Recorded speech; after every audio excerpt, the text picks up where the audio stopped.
All right, so I'll start off with a update for my region, Northwest Ohio. The produce stands and farm markets are looking pretty good. They're chock full of different fruits and vegetables. So, but I mean, it's definitely getting towards the end of the season for some crops, especially earlier plantings. Corn earworm has recently kind of had an uptick. Let me share my screen here.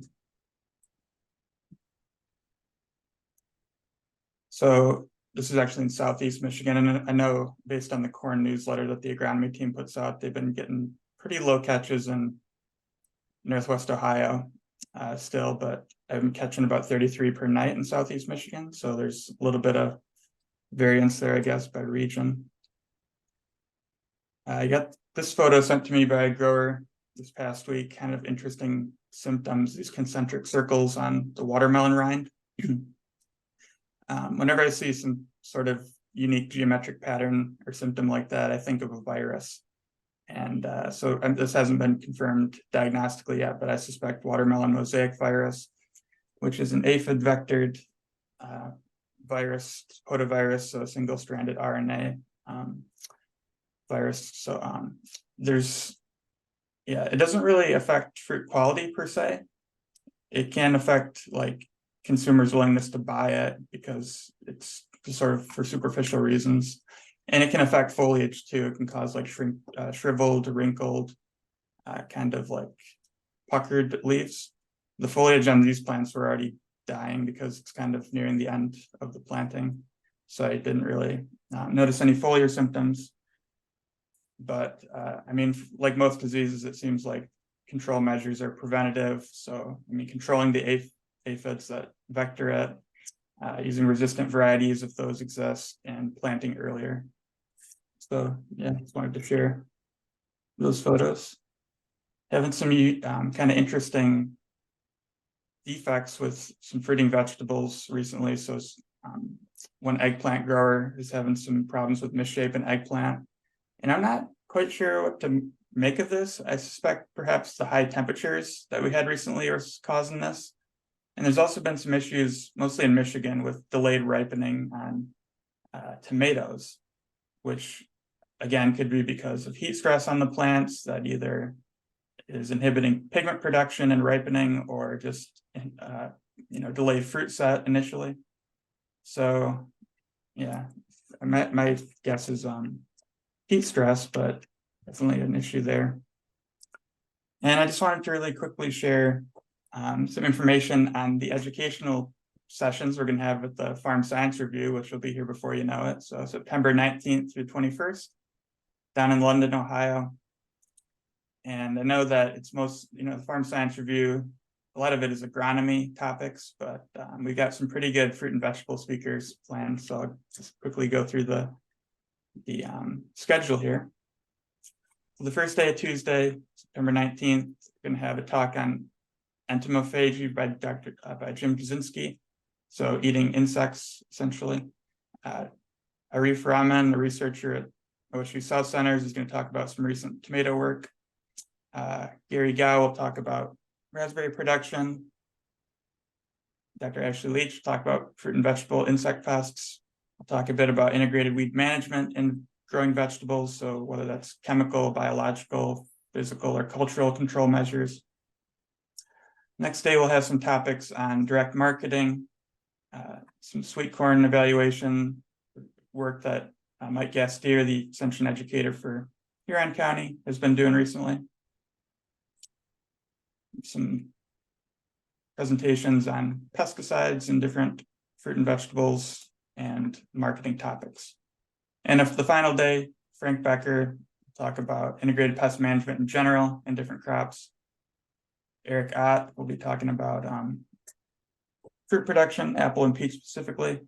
Gary again will be talking about grape production. His technician, Ryan Slaughter, will be discussing growing fruits in containers. And then finally, precision nutrient management with Brad Bergerford from Brandt. So I'm pretty excited about the speakers we're going to have come in, and hopefully we can get decent attendance.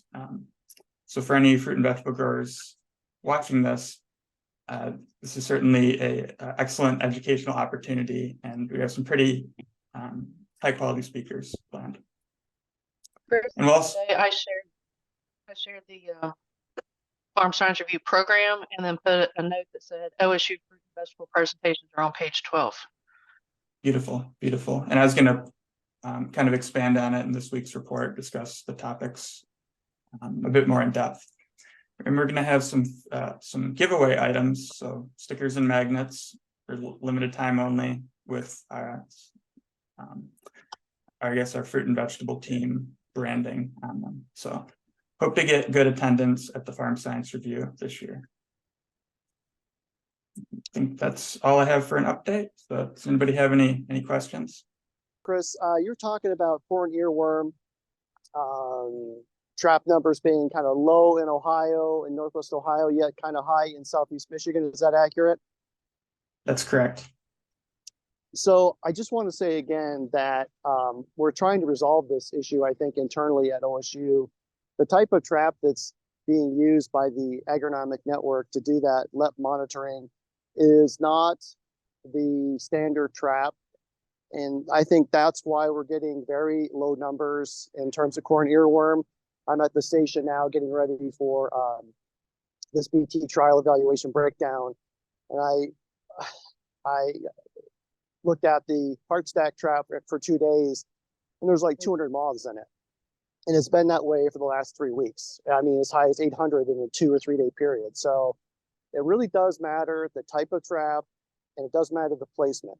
So I don't know how we can convey that the numbers are the numbers, but you know, when you place the trap, use a different trap, you're going to get different numbers. So I'm still trying to figure out how we resolve that internally, but I just want you to know that that's kind of the bigger picture of what's happening here in Ohio. Yeah. So for any growers who are interested in trapping on their farm, you would recommend either a heart stack or Heliothis trap near fresh sweet corn or corn silk. Yes, that's correct. Okay. All right. Chris, yeah, thanks. Go ahead, I had Crystal. a question about the eggplant that you had shown. So I know a lot with like cucurbit specifically, because that's what I work with a lot, but pollination can have a big impact on deformations. So if it's something that, you know, that specific field doesn't have a lot of pollination, or even with the weather crazy changing that the pollinators weren't working, that could be another reason why there's a big deformity in the eggplant too. Yeah, that's a good thought. And there's plenty of pollinators around this particular field.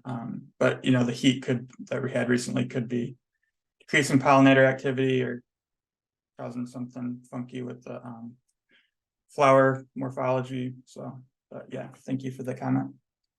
We'll see if that evens out. Anybody else have any questions or thoughts? All right, thank you, everybody. I think we'll move on to some county educators. So, Thomas, I see you're on the call. What's happening in Lorain County? Yeah, up here in Lorain, I'll be honest, I don't have any pertinent updates, fruit or veg wise. Kind of like you said, early apple varieties are starting to come off. So starting to get underway with apple harvest. Peaches are pretty well wrapped up. There's a few places that have late varieties that you might still be working in yet, but yeah, not a whole lot this time around. So thank you. Yep, thank you for the update. Let's move on to Carrie. What's going on in Morrow County? Things are kind of winding down. I did have a report on the 23rd, and I wasn't able to be on the meeting. I was on my way to Illinois that week, but it's one of our commercial growers. He had pumpkins, melon, cantaloupes, peppers, and he said they just all started collapsing. So I went out and took a bunch of pictures and sent them to Francesca and Anna, and they both confirmed that it was probably Phytophthora, and he didn't take any samples up to them. He talked to them, and it basically wiped out his cantaloupes, peppers, and pumpkins that were just about ready to sell. So I felt pretty bad for him, but we're working with him on what he can do in the future to plant in there. Yeah, I know Phytophthora has been a huge problem both in Southeast Michigan and Ohio this year. especially with all the rain we've been having. Yep, and it happened right after a big rain event that we had. Tomatoes, I don't know. Some people are saying they're ripening slow. Some are saying they're right on target. Just kind of depends. The produce market's been kind of soft from what I've heard from some of the people that sell there. So that's about all I have right now. Thank you, Carrie. Appreciate Yep. that. Gigi, do you have an update for us? I don't have anything fruit and vegetable wise. Just if you have edits or things that you want changed or suggestions, let me know and I can do that behind the scenes. Beautiful. Thank you so much for your work there. Presley, what's going on in Seneca County? So besides all this fabulous rain that we have been getting, I had a couple blueberry questions come in. Can you guys see these pictures? Yes. Okay, so I had a grower come in with some pictures of blueberry bushes. They're 3 feet apart from each other, so they're in the same soil. He's doing an acid fertilizer on them, but the one bush that is shown here, it has yellowing leaves. It has a really low yield. It actually started in the fall of last year and then continued all the way through this year, but it's progressively getting worse. The healthy bush here has not had any issues, really great yields. Like I said, they're only like 3 feet away from each other, same soil, same watering, same fertilizer, everything. So I wasn't sure if you guys had any ideas on what this could be before I see about sending a sample in, because I'm also not sure what would be happening. The yellowing bush, the fruit that is coming off of it seems to look healthy. It just, the yields are crazy lower than they have been. What variety is it? I'm not sure. Yeah, it looks a, a lot like a viral infection, which would explain why it's just one plant with the same regime. If I could get in, it's a little bit hard for me to see, but it possibly could be, oh, there, that's getting better. Yeah, it possibly could be mosaic virus.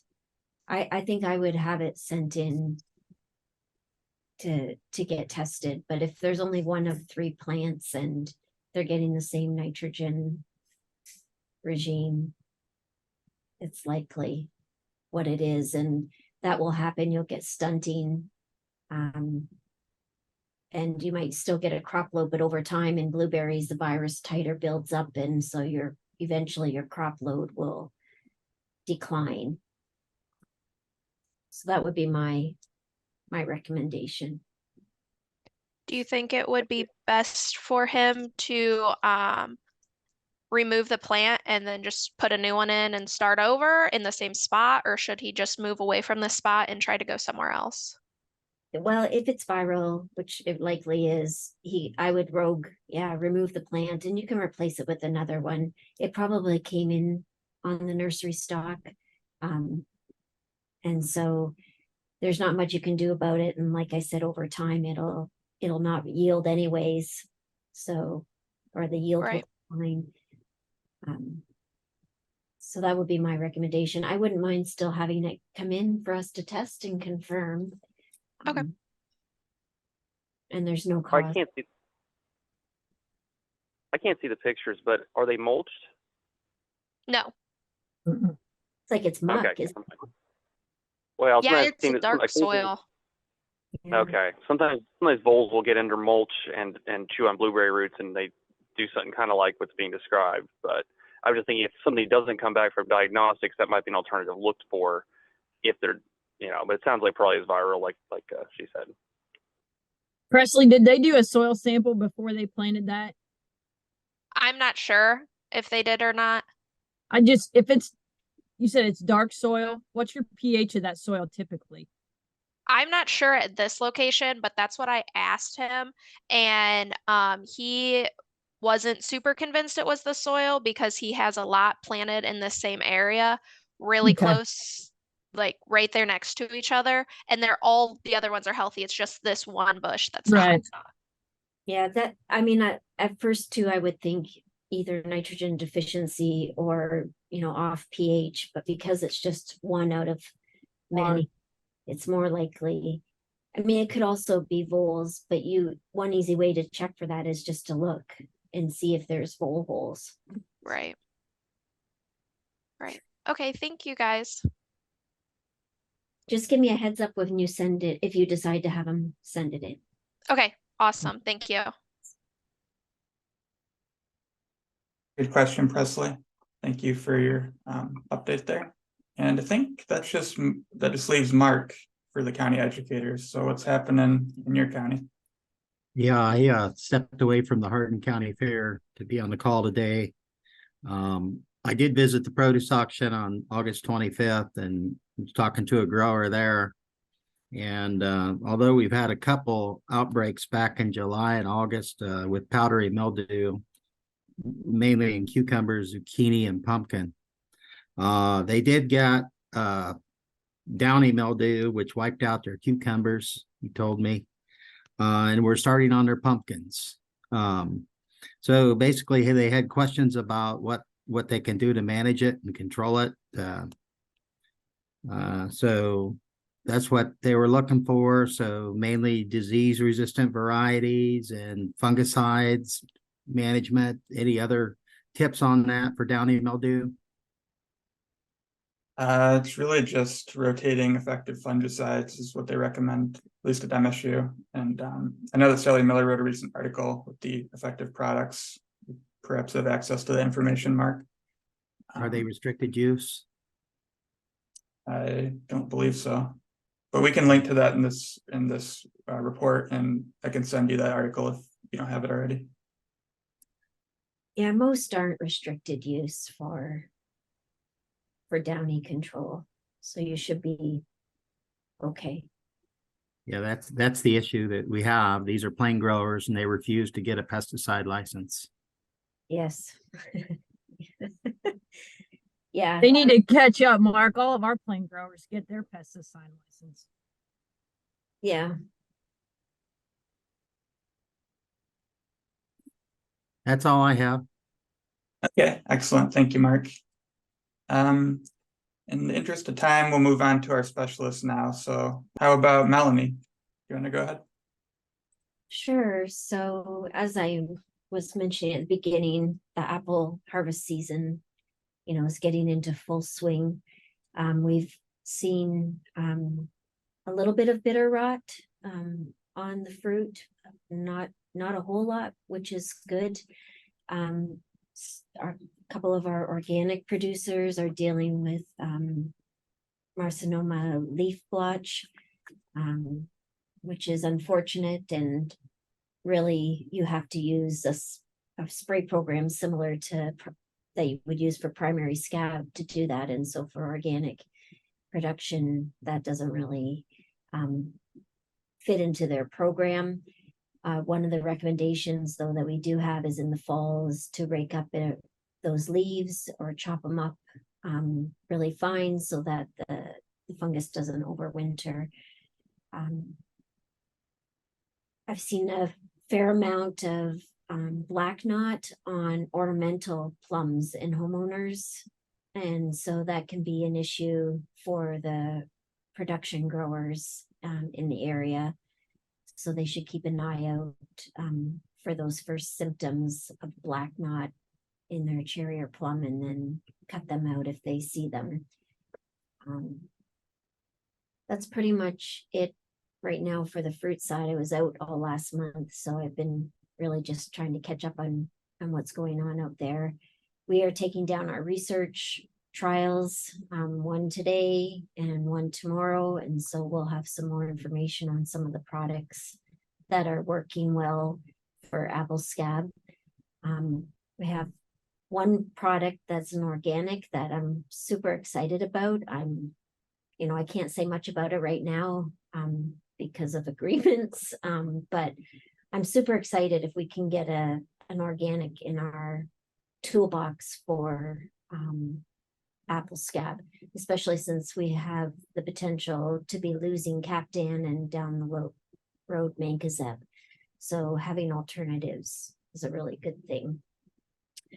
On the fresh produce safety side, there's some, modifications to the water rule coming out. So I'm just waiting for the finalized rule on that, and I'll be making sure that I let growers know, and I'll also be giving updates at the Ohio Produce Network, which is January, I believe, on that. So keep an eye out for some changes to the water rules as we move forward for produce safety. We also have our new, just a reminder for the greenhouse producers. We have our new course for good agricultural practices for hydroponics that they can take to get rid to understand what best practices can be used for greenhouse production, and that includes high tunnels that aren't using soil. So if they're using Dutch buckets or another soilless medium in high tunnels, those practices apply to them as well. So that's about it for me. The hydroponic course, is that free or do you have to pay for it? It's not free. It's $150 and it's self-paced. So you can go through it at your own rate. It takes about, on average, 3 hours, depending on if you engage in all of the activities that are embedded within it. And you get a certificate of completion at the end, which is similar to the certificate of completion that you would get if you were doing the regular GAPS training. Yep. It's a lot more reasonable in price than the Cornell one, though, which is several $100s. So one good thing. Yeah, no, that sounds like a good investment. We can definitely link to that in our report. So thank you, Melanie, for all that good information. Does anybody have any questions for Melanie? All right, let's move on to Jim. I know you're calling in today, but do you have an update this week? Yeah, I'm here. I'm in the field right now, harvesting out some wonderful BT sweet corn, and it's isoline, so it's great to be out here. As I mentioned, corn earworm is kind of up and down, but still, we're catching a few hundred every couple of days, so it's still quite high here. And we're going to hope to see how well this trial breaks down in terms of corn earworm efficacy. The other thing that we are seeing is a lot more powdery mildew finally hitting the station. It's been kind of a dry year for us here, and a light year for PM, but we're starting to finally see it, which is good. Gives our treatment something to sort of compare to. Haven't seen any downy down here, which is really kind of surprising. So that's one thing that, based on all the reports from up north and down south, we thought we would see. We normally do see a little bit of it here, but so far, so good. Otherwise, I think that's all I can mention. I know we have some stink bug traps out. I haven't looked at the numbers this past week. I had another educator check that for me when I was gone to Iowa, so I have to see kind of what those are, but those should be ramping up. So probably seeing more adults and fewer nymphs at this point in time. That's, I think, all I have for right now. Thank you, Jim. And to my understanding, the main stink bug migration into southern Ohio will take place probably around like the end of the month. That's when pressure will really ramp up. It's normally when you have a cold spell followed by the next couple of days warming up, and then they flock like crazy. So having a cold break, almost like we're seeing today, but another few weeks down the road, and then it drops down, and then it heats back up, and then they just fly like crazy. So that's typically what spurs that mass migration that we see. Okay, that's good to know. Yeah, the weather's been pretty up and down, so maybe it's good that you have traps out, I guess. Yeah. Anybody have any questions for Jim? All right, I think that just leaves Ashley. So do you have an entomology update? Yeah, so things are kind of ramping down across the board, with some exceptions. I'd say vegetable wise, in cucurbits right now, we're seeing definitely a switch over in the beetle composition in cucumbers. So, well, in cucurbits generally, so not nearly as many as striped cucumber beetles. So most of them tend to be corn rootworms that are moving in, at least in my trials in northeastern and kind of central Ohio. So there is a change for sure, but they can, some of them will feed on the marketable fruit. So something just to be mindful of. We do have aphids moving in kind of late season. So if you get a huge outbreak of some of those, they can cause some of that honeydew on the fruit. That can also be problematic, but it requires a high infestation in order to get to those levels. Thrips, we're seeing, significant downturns, not a lot of thrips out there generally. I'm trying to think if there's anything else vegetable wise I want to share.